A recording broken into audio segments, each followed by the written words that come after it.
Good morning, Twitch.tv. Good morning to YouTube as well. And, of course, good morning, Mini Motorways. Let's go to Cape Town for today's daily challenge, where we will have no traffic lights and a whole bunch of trees that cannot be destroyed. Oh, let's get right in here, cut this corner. I would bulldoze this tree and say sorry about that tree, but we can't destroy them. It seems to be fine. We mostly have little forests going on here. That's okay. That's generally more acceptable than having just random trees interspersed throughout the city that wind up being huge pains in the ass. You've just got it's kind of like being in New York, by which we mean Manhattan. You've got Central Park. This is Central Park, and these are just, I don't know, fancy rocks or something. Listen, the metaphor falls apart pretty quickly, actually. But, well, I don't know, man. Metaphors. Oh, goodness. It is Friday. Thank goodness for that. Unfortunately, the next couple of weeks will see me having to engage in travel for work. The TLDR is no gimmimimim on Monday or Tuesday of next week. And beyond that, I'm not entirely sure yet. I think no gimmimimim on the following Monday. That sounds right. Let's take another tunnel, because we do have a fair bit of rocks going on here in Cape Town. We've got this green. We might as well run this down this way. Miles Thomas, 1996, is here. Hello, Miles. Thank you for being here. Oh, goodness. Goodness, pain and stretch. Ow! It's been a bad week for coaches of teams the Goog roots for. Between Carlos Mendoza being an absolute inept boob and Mike Vrabel touching... never mind. But between Carlos Mendoza and Mike Vrabel, it's been a hell of a week for coaches of teams for which the Goog roots. Let's go ahead and just extend this road here. This will want to be a traffic light at some point, but we don't have any traffic lights, so... This will want to be a roundabout, probably, I guess. I don't really want, especially now that this is a circle, I don't really want to only rely on these northern houses, rather, to get over to that business. So, that having been said, this isn't going to be, like, these three are all closer than these three, so we'll see. Speaking of things we will see, we will see further how a single yellow can come down here and serve that business, and that's generally fine. Let's take a roundabout here, and, you know, I think it might be a good idea to examine our relationship with this circle right here. What if we do this? You come up here, you get the western spur. The northwest spur goes up that way to serve that business. Actually, no. Hold on. Even better. You take the southwest spur. The western spur goes up that way to serve that business. This yellow house has the eastern spur.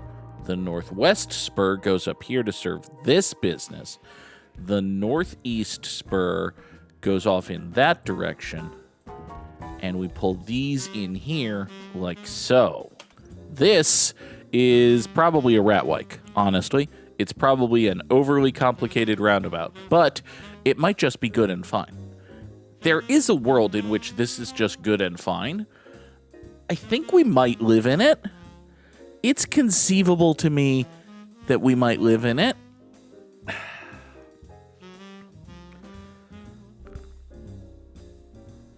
I don't necessarily think that's definitely the case, but, you know, we might live in it. Alright, so this business up here is awkward. I think that's a fair term for it. Here's what we're going to do. I'm going to pull these two yellows up and over and around like so, and we're going to connect it that way. And by connecting that way, we basically insist upon these browns swinging up this way, going past this business and getting into this, which isn't great, honestly. And, ooh. Well, that's also bad. But if we connect this over to here, then... Well, now technically every business is connected to every other business, which is bad. You don't want that. But, well... Huh. Is there a way to not have that? Possibly. Now that we have this, this motorway, I think it is possible. So if I connect here, and then we run this yellow, these yellows around like so. We can swoop the white houses in this manner, and then have motorway number 1 voop up here to serve that. Okay. Yeah. This is going to mostly work out for the better. The only real issue here is this yellow business winds up with only one house supporting it, and that one house is, you know, this yellow, which has to deal with the roundabout and these guys. But it'll be fine. It'll be totally fine, hopefully, maybe. Spotify, can you be, like, audible at some point? Well, I realize that you're Spotify and not audible. That's part of the selling point of you, but I need you to be... That was the joke. Okay. Hey, look, more yellows. Unfortunately, these yellows are spawning in response to this yellow going circular, but, you know, we've got 2 houses here. This will be fine, right? You're just going to be A-okay forever with your 2 houses of support and your straight shot road, right? Right? I don't think that's right. This is a good example of how the trees present an actual problem, because without the trees, I would absolutely send a yellow road up this way and just have these 2 houses serve this business, but we can't do that, so. All right, render unto me another motorway, but I don't think we're gonna use it, actually. We're gonna try to swing like so, and have these 2 blues just whoop all the way down that way. That should be fine. Broadly speaking, that'll be A-okay. So here's a true thing that happened last night in the Mets game. So, for reasons, and we don't have to get into the reasons, they're stupid. Speaking of stupid, hold on. This is the western border of the map, and therefore I can't go around Table Mountain. I kind of want to go around Table Mountain, but it appears as though I can't. So, well, if we can't go around it, we'll have to go through it. That's what you say about beautiful, fabulous, super-duper mud, right? Yeah. We'll just go through Table, I'm out of road. Interesting. All right. Well, let's borrow some road from these greens. And actually, hold on. What am I doing? Looking at these greens has me asking the question, what the hell am I doing? Because what I can do, instead of what I am doing, is something much smarter and better and good. So, first, boop, boop, boop. You 2 get onto this road, and now we have 5 greens serving this business. These greens can just swing in this manner and serve that business. And now, we still need this roundabout. Like, there's no great way to fully and completely get all of these going in the directions they're going without the roundabout. So we do still need the roundabout. But we can at least make it look a little nicer. We can break up. There you go. You can swing in that away, maybe. Boop, boop, boop. There. That looks better. Is it actually better? Fucked if I know. But swing you down to here. Totally cool. Mute the mic and cough. In that order. Oh, hi. Got a White House way the hell over. Oh, thank God. You're the best white spawn I've ever seen, buddy. Thank you. Thank you for existing. All right. Render unto me. Give me 30 more road tiles. Because, listen, we do have a little bit of water going on here. I don't know that we're necessarily going to desperately need a bridge. Now, this business here has gone circular, which is, broadly speaking, fine, I guess. What I can do is pull the southern end of motorway number 1 up here, grab these 2 houses to serve this business. This is just going to be a useless ancillary house guy. But once this motorway demotorizes itself, we can swing in here, and oh hi. Friend, if you want to get one more house here, I can just reclaim this motorway. Is there any chance you'll just let me reclaim that motorway? That would be very nice. So, for reasons we don't necessarily need to get into, it was a 7-7 game in the bottom of the 8th inning. And the Mets had Huáscar Brazoban, who is a perfectly fine middle reliever, pitch the get out of the top of the 8th. Now, we're not getting into the reasons that it was 7-7 or why Huáscar Brazoban was on the mound, or the fact that when Huáscar Brazoban came in, it was 7-3, and then he faced one batter, and then it was 7-7. We're not getting into that. But, point is, it's 7-7. And then the Mets scored. They scored 3 runs. So they had a 10-7 lead, which is good. This yellow business down here exists, which is bad. But I think what we might do is just grab and borrow these yellow houses here. These yellow houses here swing down this way. We can then voop, voop, restructure Kate, doot, doot, and doot. And now all of y'all just go serve this. Is that necessarily the best thing to do? Absolutely not. But it is the thing that is done. So it's got that going for it.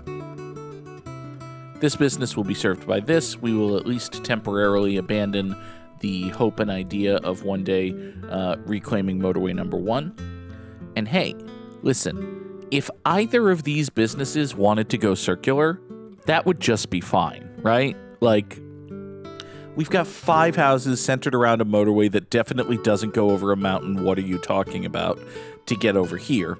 And then we've got these 4 with this tiny little road right down here. Lacey, you can absolutely be circular. There is nothing stopping you. As a person who could broadly be described as circular, I will say it has some drawbacks, but, you know, you do you, friend.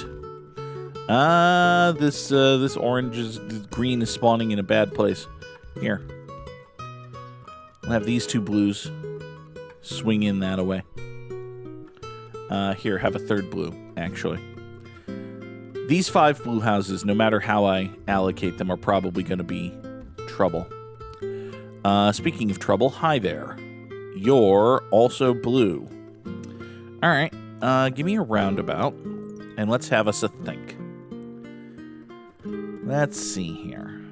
So we've got a potential issue problem, actually. There's no 2 ways about it. But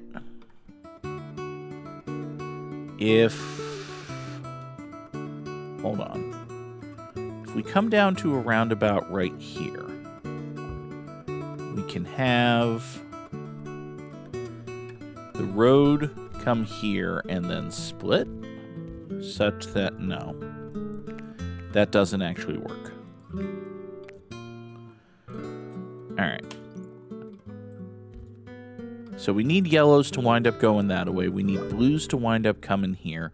You are going to need more support in a second. You are going to need dude flow. God damn. Okay. Well, everything just got bad. Let's wait for this road to fully go away so that we can properly pause and assess the situation. Okay. So, we've got a blue business here. We've got a blue business here. Blue business here. We need whites to get over here. We need greens to get here. So if hold on. Wait. What if we pull this? Okay, so by doing this, we've got greens to get here, whites to get here. We still need yellows for here and blues for here. Huh. What if we toss a second roundabout right here?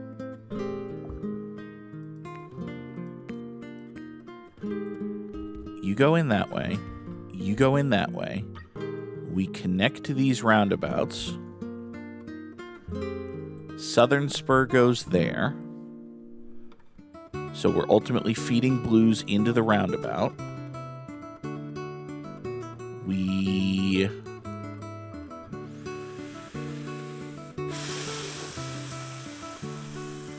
loop this in that manner. That doesn't actually do anything. We toss a few of these onto this road for future purposes. I'll get around to doing something with that in a minute. And now we just need to get blues onto this, which could happen right here. Or I could simply disconnect this from this roundabout, take the two of these and motorway number 2 and call that good. What if we just took the two of those and motorway number 2 and called that good? I don't necessarily love that, but, you know, it might wind up fine. Now, a real issue we're going to probably have is the dispensation of these white houses, where some of them are going that way and some of them are going this way, and you never can tell which one's which. That's probably not great, but, you know, maybe it'll all just work out. So Huáscar Brazoban is pitching after the 8th inning, and the Mets score 3 runs in the bottom of the 8th, and as is typical, they want to bring in their closer for the top of the 9th. 3-run lead, clean inning. Dude struggled a bit recently. It's a good time to get him some work.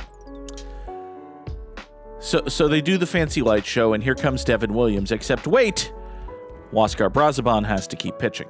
By the way, while we're here, I probably should have taken a bridge, honestly. But what we're going to do for right now is chop and kill motorway number 2, repurposate these 2 houses to come back this way. For you see, Carlos Mendoza failed to communicate to his fucking pitcher that if the Mets took the lead, Mr. Brazoban would be removed from the game, and that only if the game was still tied would he go back out there. Now, on the one hand, there is a language barrier. I don't believe Mr. Brazoban is fluent in English. On the other hand, as Mr. Mendoza noted in his post-game press conference wherein he tried to explain his incompetence, he speaks Spanish. A reasonably competent professional baseball manager, or indeed a well-trained chicken, could have communicated to Mr. Brazoban this basic fact of baseball strategy that was reasonably obvious to any informed viewer what was presently watching the game, and yet seemed to elude Mr. Brazoban and Mr. Mendoza on account of Mr. Mendoza's incompetence.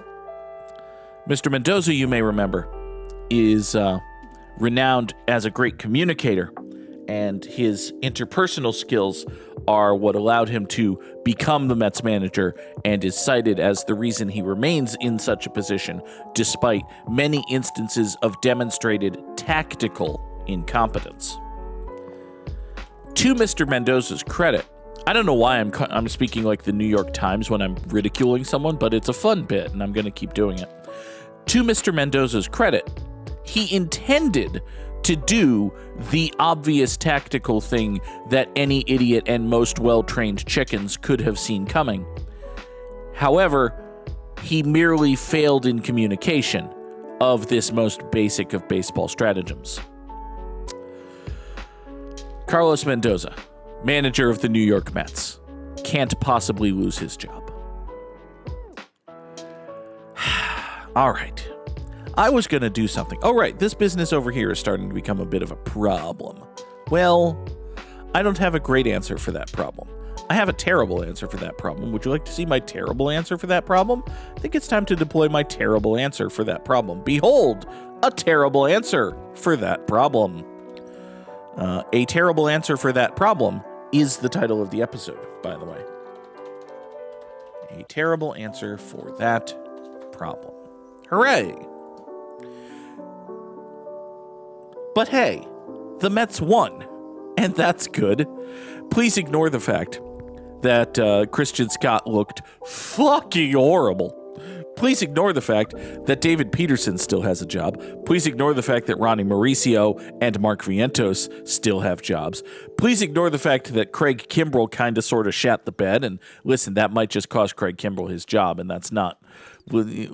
I didn't think it was a horrible thing that Craig Kimbrell was in the Mets bullpen, but it is becoming increasingly clear that maybe the Mets shouldn't have Craig Kimbrell because maybe he's just not good anymore.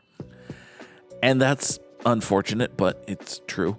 We've got this white business over here, what needs dealing with, and I can't really do anything to deal with it other than, well, man, we're going to have another intersection here that could really do with being a traffic light and just isn't ever going to be one. Like, this isn't ever going to be a traffic light, but it sure does wanna. So, all right. You know what I could do?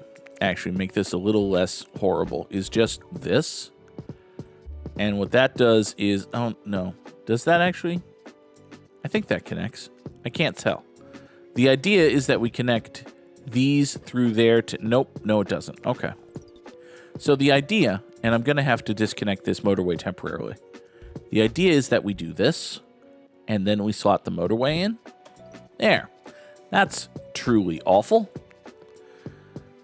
That seems, frankly, disgusting and bad, but, you know, it'll be fine.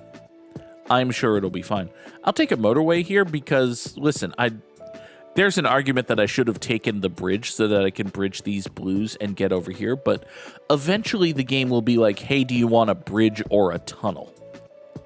And when the game asks if I want a bridge or a tunnel, at that point, I will take the bridge. That seems reasonable. In the meantime, we've got this, we've got that, we've got white houses poking up around here, which is odd, but okay. How are we only at 1,100 dudes? This has been a very slow-going daily challenge, I guess. You go up here. Bing that way. This green doesn't really have much going for it. I don't think there's any call for it to be connected to anything.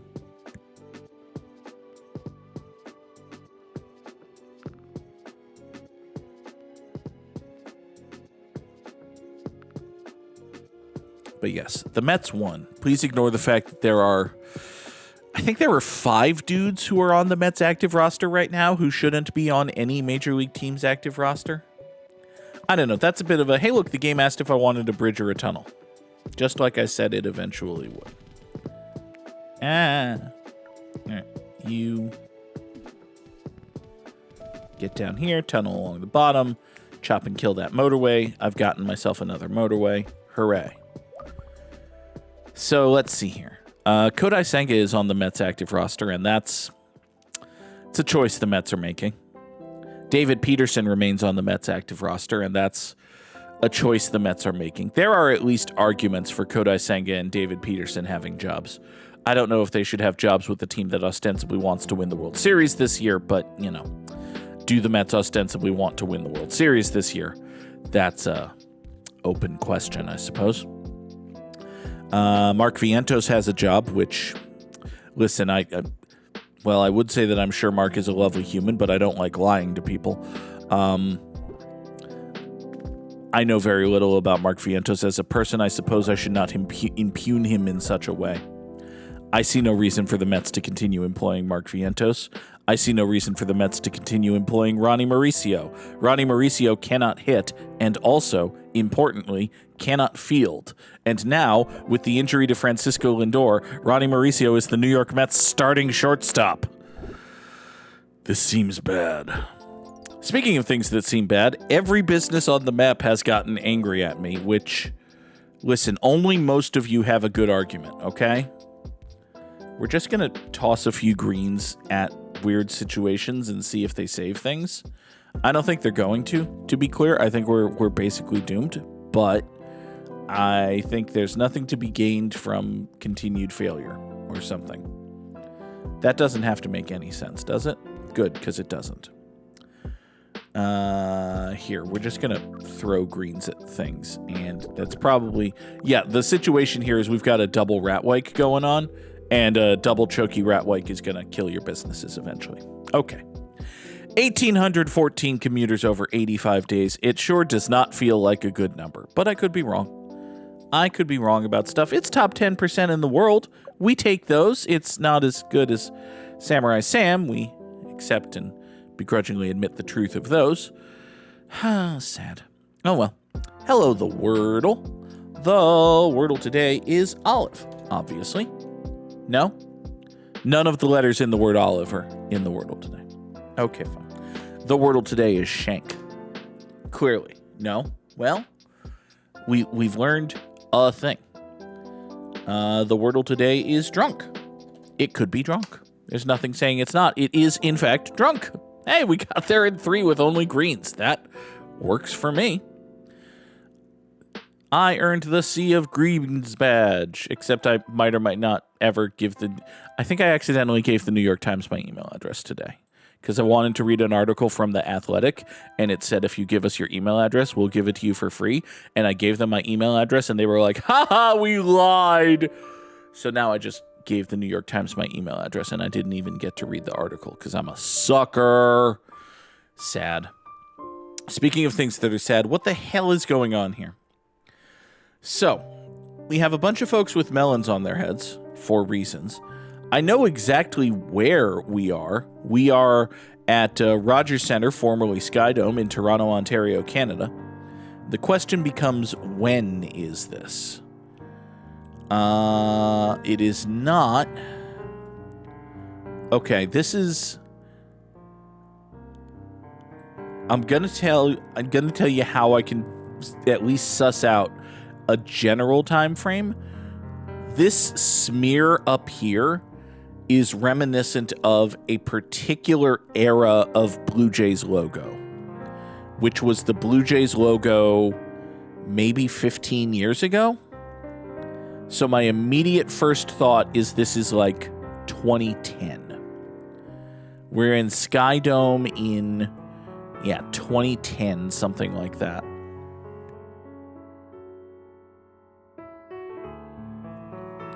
Unfortunately, I can't tell, who the guy is, or...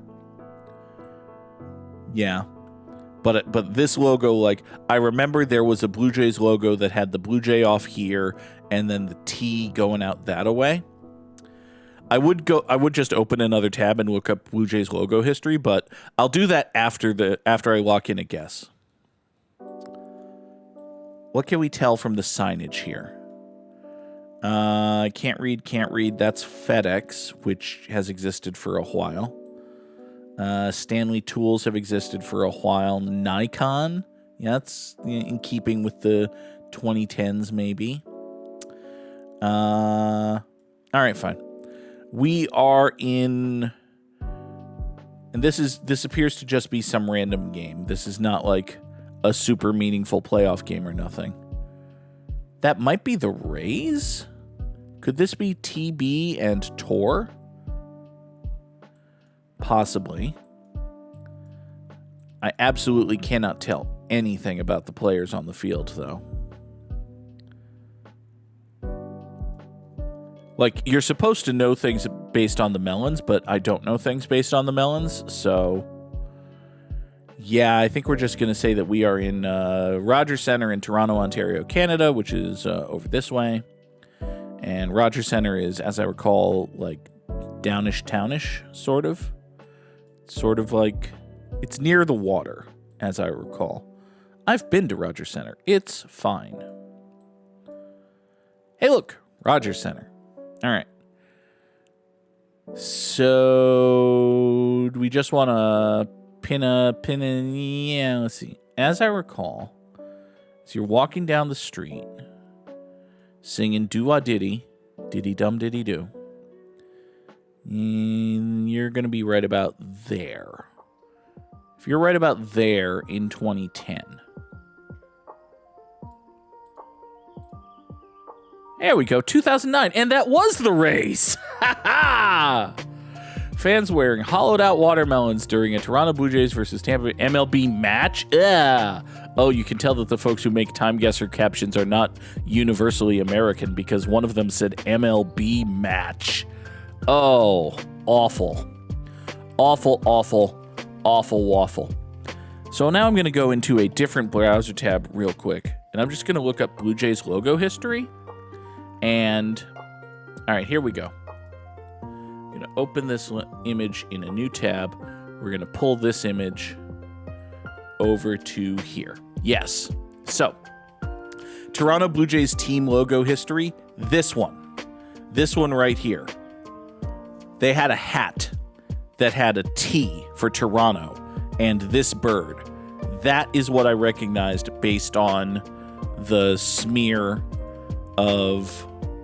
You remember the smear of the logo of the guy's hat? I recognized it as that. So that's how I was able to get the time frame there. The more you know.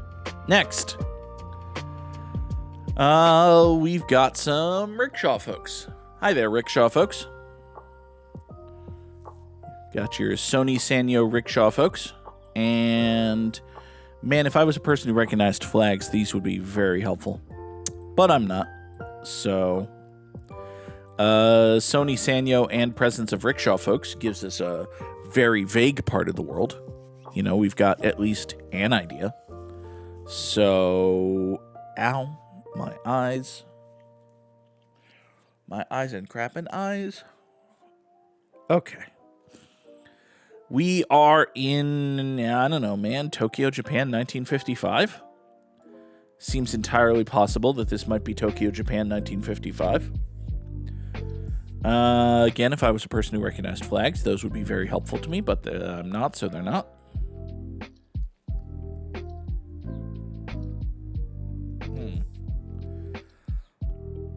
Yeah, fine. Let's go to Tokyo, Japan in 1955. Also, let's never pronounce those words that way ever again.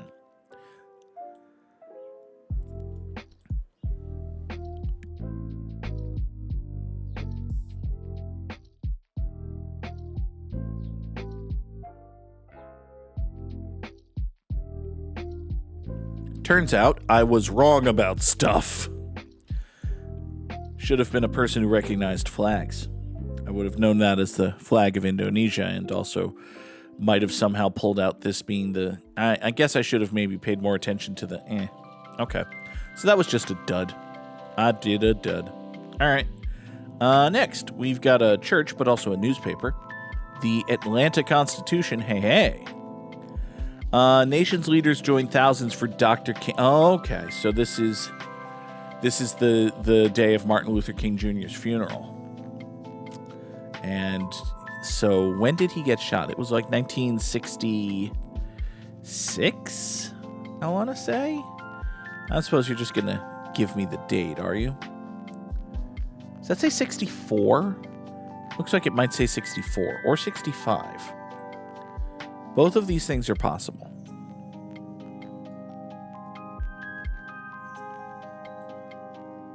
Let's see.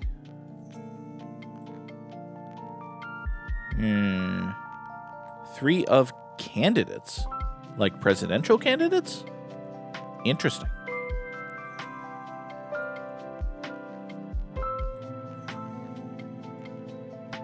so we are in Atlanta, Georgia.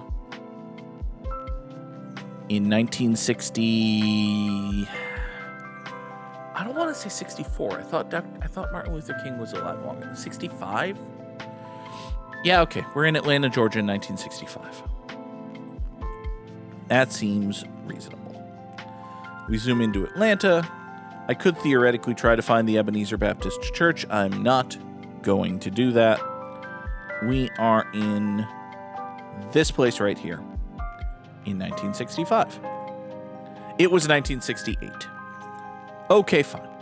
That seems reasonable. Next.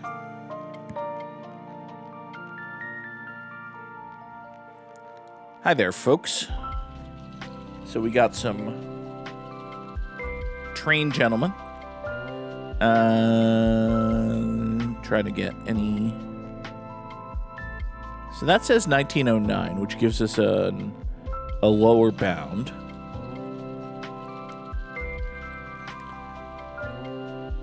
I don't see...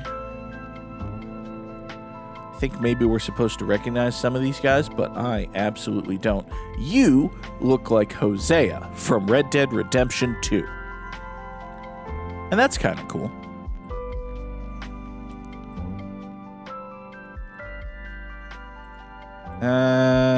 What else we got? We got smokers. We got folk leaving on a jet train.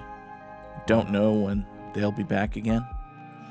Yeah, where the hell are we? I want to say Jolly London Town, mostly based on this guy's hat, but that seems like a bad idea.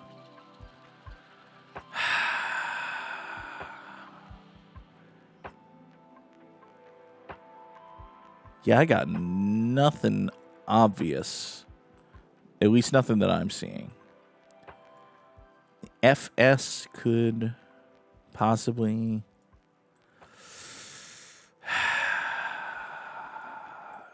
that looks like a military guy. This guy looks like a military guy. F. I have no clue. We are in London, England in 1920. I do not feel great about the London, England part of this, but we'll see. It was somewhere in Italy. Okay, fine.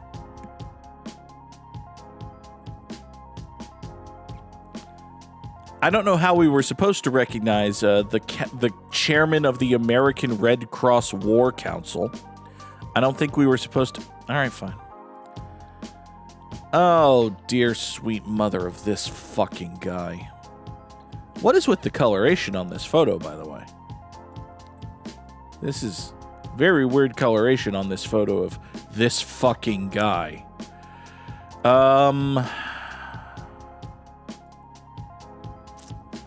All right, based on the fact that this fucking guy is just walking, I'm inclined to think that this might be...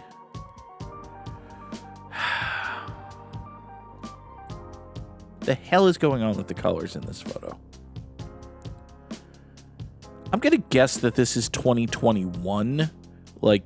No, that doesn't make sense because the foliage is wrong. Like, this is all bright and cheery and... Jesus. I don't know, man. We are in... Well, we're in Washington, D.C., obviously. I think we're on the White House lawn. I think he might just be heading for a chopper to get the fuck out of here, which would be nice. Yeah, Washington Monument's there. The White House is there. So we are something like here. We are something like there in something like 2021, I guess. Oh. Apparently this was earlier this year. And it was an infrared camera. I see. Okay. Fine. Final score 37-330. Please ignore the giant, lengthy, dashed lines and general failure of stuff, because there was, in fact, some general failure of stuff. And hey, let us do even more baseball, specifically StatPad. For today's StatPad, we need pitcher wins for Cardinals over the last 5 years, Anyone in the NL Central last year, Tampa Bay Rays over the last decade, anyone in the AL Central last year, and Toronto Blue Jays over the last decade. Okay. Well, dear God. St. Louis Cardinals over the last 5 years. How many Cardinals starting pitchers can I name over the last 5 years? There's Miles Mikolas and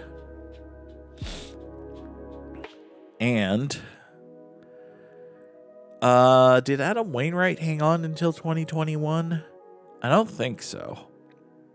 I also don't think he was any fucking good. So,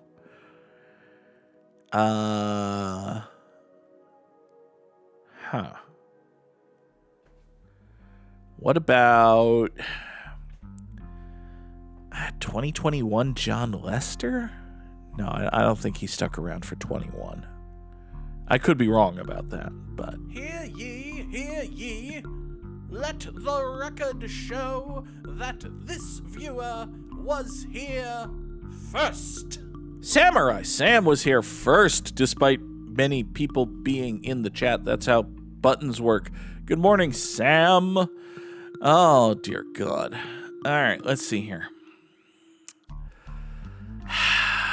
Cardinals pitcher over the last 5 years. Dear, I'm going to say 2022 Miles Mikolas, and I'm not going to like it, and it's going to be a bad number.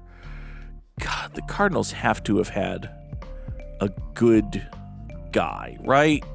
They have to have had one good starting pitcher in the last 5 years. They had Sonny Gray, didn't they? No, that was the Reds. It was the Reds what had Sonny Gray. Yeah, fuck it. I just don't know, dude. I do not know ball. We're going to say 2022 Miles Mikolas. Had 12 wins, 97th percentile. Good job, Goog. Oh, it was Adam Wainwright. It was 2021 Adam Wainwright. And they did have Sonny Gray. It was the Reds, but also the Cardinals. Okay, fine. I'm still happy with my 12 for Mikolas, but I should have gone with my gut and said 21 Wainwright. All right, fine. Dude in the NL Central last year. Paul Skeens is the best pitcher in the NL Central, but he did not win very many games because the Pirates suck. So, this could just be Freddie Peralta. He was good, and he was on the Brewers, who are good. It could just be Freddie Peralta. I don't think it's Jacob Mizorowski, because he came up as a rookie and he struggled and stuff. The real and true answer is probably somebody on the Cubs, but I can't name any Cubs starting pitchers other than Edward Cabrera, who, as I recall, struggled and may have been with the Marlins last season. So, what about Hunter Green? Hunter Green, Cincinnati Reds. The Reds made the playoffs last year. Presumably they did so on the back of good, strong showings from their good, strong players. On the other hand, the Brewers also made the playoffs last year. And okay, fine. So we're going to spell Freddie Peralta's name right, and then we're going to say Freddie Peralta for 2025. 17 wins, 100th percentile, tippity top of the chart for me. Good job, Goog. Hunter Green, not pictured. All right, a Tampa Bay Ray over the last decade. That'll take us back to Blake Snell. Problem is, I think Blake Snell got his... Well, he had a great 2021 Blake Snell? You can use top answers from one category to get another. Yeah, that's true. Sonny Gray would have been just fine. Sonny Gray would not fit this square, though. You could be looking at a Blake Snell year. You could be looking at a Tyler Glasnow year. 2015 is not far back enough to get the best of Scott Kazmir. Boy, oh boy, oh boy. there's probably just a whole bunch of random fuckers. Like, the Rays are really good at just generating random fuckers who are kind of okay and paid like guys who suck. Basically, what the closest thing the Rays have for a plan to compete is to develop a whole bunch of guys who are somewhere between pretty and really good, pay none of them any money, trade the pretty good ones for guys who are really good. So they have a whole bunch of guys who are really good and really cheap at the same time, hope to get lucky and maybe win a bunch of games. It has never fully worked, thank God, but they did win a couple pennants doing it. So now everybody except the Dodgers and to a certain degree the Mets wants to do that. So, yay. Anyway, the answer here is just 2022 Blake Snell, isn't it? Was that his first year with the Dodgers? Wait, he had a Padres year in there. He had a Padres year. When was his Padres year? I think his Padres year was either 23 or 24. He had 1 year with the Padres, and then he went to the Dodgers, and then he struggled, and then last year he was pretty good. 2022 Blake Snell. We're going to say Blake Snell, 2022.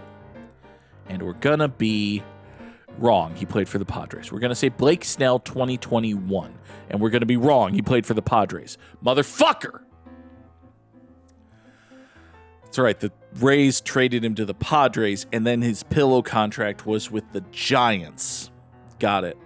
So the best year of Blake Snell on the Rays would be 2020, and we're not going to say 2020 because the 2020 season lasted an hour and a half. Got it. Okay. So we're back to Tyler Glasnow, who, as I recall, never actually fully put it together on the Rays. Like, he had a whole bunch of talent and a whole bunch of stuff, and he didn't have a whole bunch of on-field success. Because Tyler Glasnow is one of the recent Rays, and the recent Rays have kind of lost their fucking mojo because the Rays bullshit doesn't actually fucking work over the long term. Like, you know, it just fucking doesn't. For all the whining and complaining about the Yankees and how they haven't done anything and how the Yankees aren't the Yankees anymore and blah, blah, blah, I would sure as fuck rather have been a Yankees fan over the last 17 years than the goddamned Rays. But hey. So, Tyler Glasnow? I don't know, man. I don't think it's Scott Kazmir. I think he came back to the Rays, but I don't think he was any good. 2015 is definitely not good Scott Kazmir times. Yeah, let's just talk ourselves into 2024 Tyler Glasnow. How do we feel about 2024 Tyler Glasnow? He was a Dodger. How do we feel about 2023 Tyler Glasnow? He had 10 wins, putting him in the 92nd percentile. We take those. Now, 2018, Blake Snell had 21 wins, so maybe I should have stuck with my guns there. But,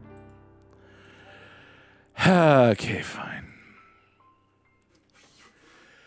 Last year, a dude in the AL Central.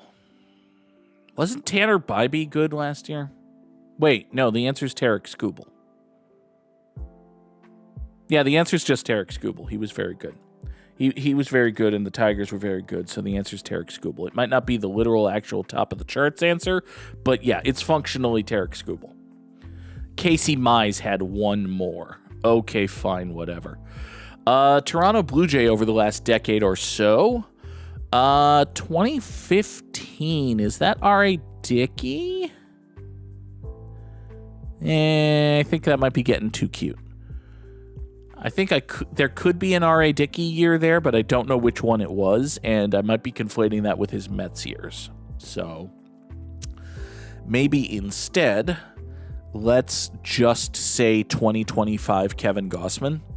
Like, Kevin Gausman's a good pitcher, and the Blue Jays were good last year, so presumably Kevin Gausman had a bunch of wins last year. On the other hand, there's always the chance that he got hurt, and he is Kevin Gausman, so he does do that. Fuck. Nope. We're just saying Kevin Gossman. We're not putting too much thought and thinking into this. We are saying 2025 Kevin Gossman had 10 wins. Okay, fine. That's 86th percentile. Now, granted, there's a good Jay Happier in there. You remember that time Alec Manoa was good? That was 4 years ago now. Don't you feel old? All right. Well, listen, we beat 44.8% of other scores and achieved victory over Samurai Sam, which means I beat him in one thing this year. Two things. Two, if you count recognizing obscure Toronto Blue Jays logos, but one if you count things with scores. So, anyway, that is going to do it for us here today on Good Morning Mini Motorways. As I said, there shan't be a gimmimimim on Monday or Tuesday of next week, but I intend to be back Wednesday morning at 7 o'clock Eastern for another edition. Until then, this is the end screen. Thank you all so very much for watching, and goodbye.